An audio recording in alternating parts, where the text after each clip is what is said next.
Hello everyone, welcome back to the channel. Today we are diving into one of the most dramatic and decisive battles taking place on the eastern front of Ukraine, where Russia's much hyped offensive in Pokrovsk has collapsed into what many are calling a bloodbath. Vladimir Putin, desperate to reclaim momentum and prove to his people and the world that Russia can still achieve victory, has ordered what appears to be a final, all-out assault on the city.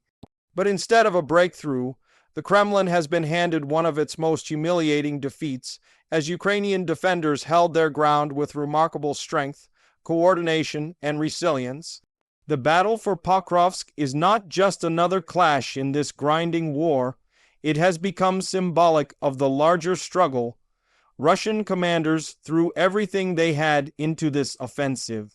Waves of infantry assaults, armored columns, artillery barrages, and relentless drone strikes were launched in an attempt to break through Ukrainian lines.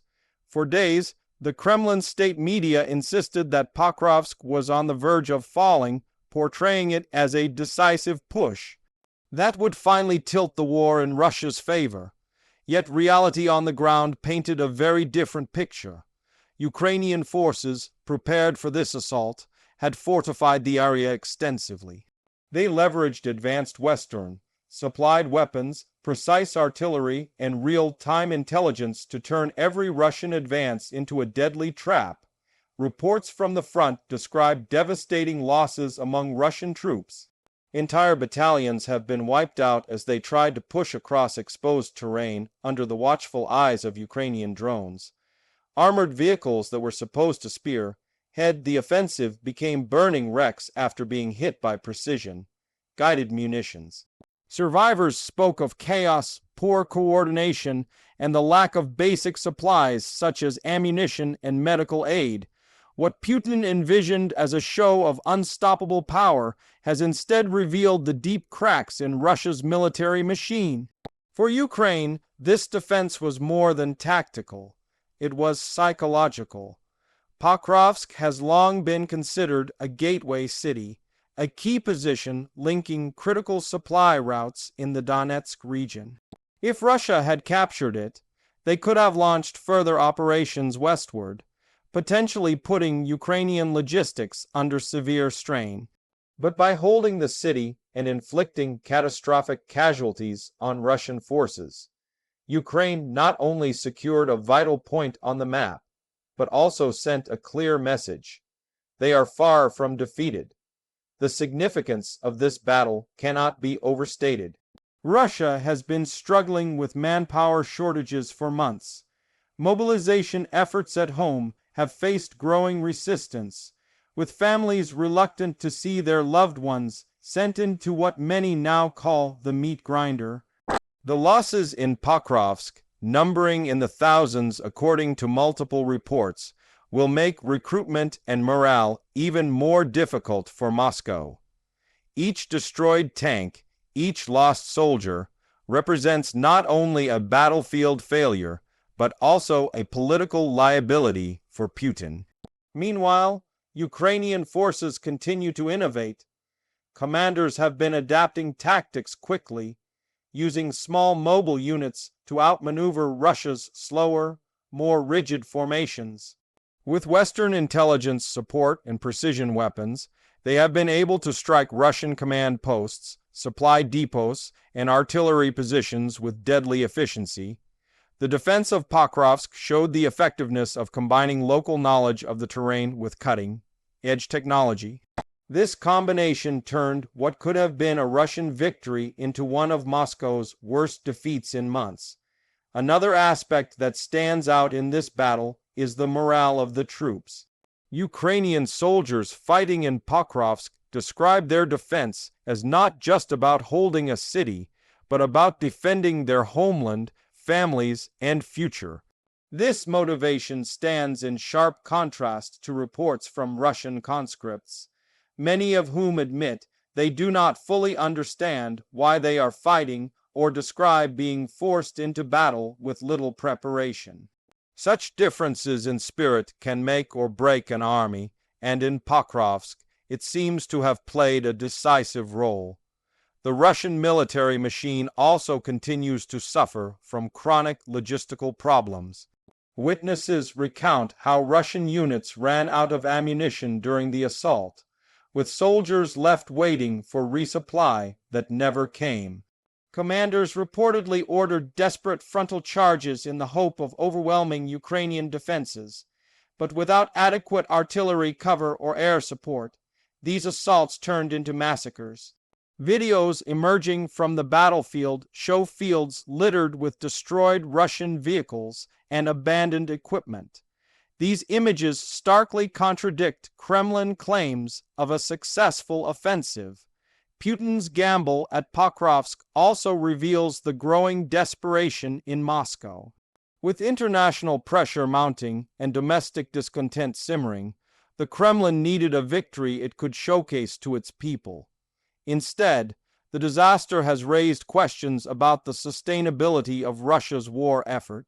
Military analysts point out that such high levels of attrition are unsustainable, and if Russia continues on this path, its ability to launch future offensives could collapse entirely.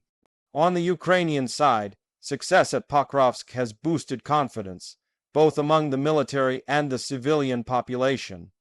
While the war remains grueling and costly, moments like this demonstrate that Ukraine can resist and even reverse Russian advances. The victory has also strengthened Kyiv's calls for continued Western support, as it highlights how effectively modern weaponry and intelligence can change the course of battle when combined with determined defenders.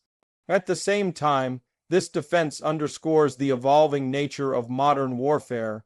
Drones, precision strikes, and rapid information sharing are proving decisive. Traditional mass assaults, the kind favored by Russian commanders, are increasingly obsolete against well-prepared defenders.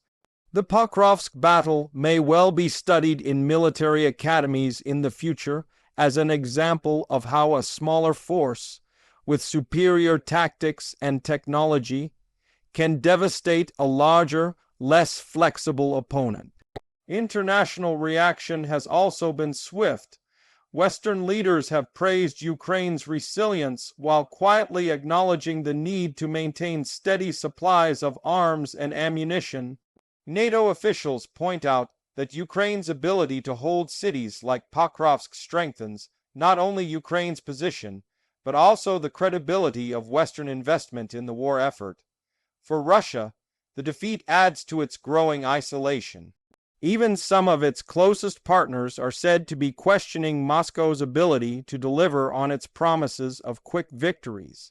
Inside Russia, the fallout could be severe. Families of soldiers are once again demanding answers, and reports of mass casualties are leaking through despite the government's efforts to suppress them. Putin's carefully crafted image of control and inevitability is beginning to crack. If Pokrovsk becomes widely known as a disaster, it could fuel dissent not just among ordinary citizens, but also within the elite circles that support the Kremlin. Looking ahead, the question is whether Russia can recover from this failure. Its forces may attempt another assault, but the losses in men and equipment will take time to replace. Ukrainian intelligence suggests that Russian units are already stretched thin, forced to redeploy troops from other fronts just to maintain pressure in Donetsk. This redistribution weakens Moscow's broader campaign and offers Kyiv more opportunities to strike back elsewhere. For Ukraine, the challenge now is to capitalize on the momentum. Holding Pokrovsk is a major achievement, but the war remains long and unpredictable. Continued Western support, efficient use of resources, and strategic planning will be key to sustaining this kind of success. Still, the psychological impact of this defense cannot be underestimated. Ukrainians across the country see in Pokrovsk a symbol of hope and resistance, a reminder that even under immense pressure, they can defy the odds.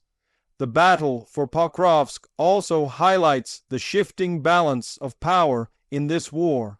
At the start of the invasion, Russia was seen as a near unstoppable military power, yet today, with each failed offensive, that image erodes. The world is witnessing a transformation, a smaller, determined nation standing firm against a larger aggressor and proving that resilience and strategy can outweigh brute force. As the dust settles, one thing is clear. Putin's final assault on Pokrovsk has backfired catastrophically.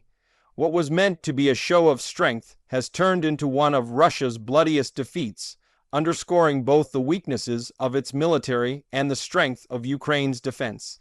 This battle will likely be remembered as a turning point, a moment when the narrative of inevitable Russian victory was shattered. For Ukraine, it is proof that their fight is not only just but also winnable.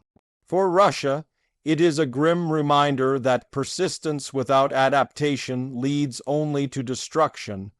Pokrovsk will stand as a testament to the power of determination, preparation, and unity in the face of overwhelming force. And as the war grinds on, this stunning defense will serve as both a warning to Moscow and a rallying cry for Kiev.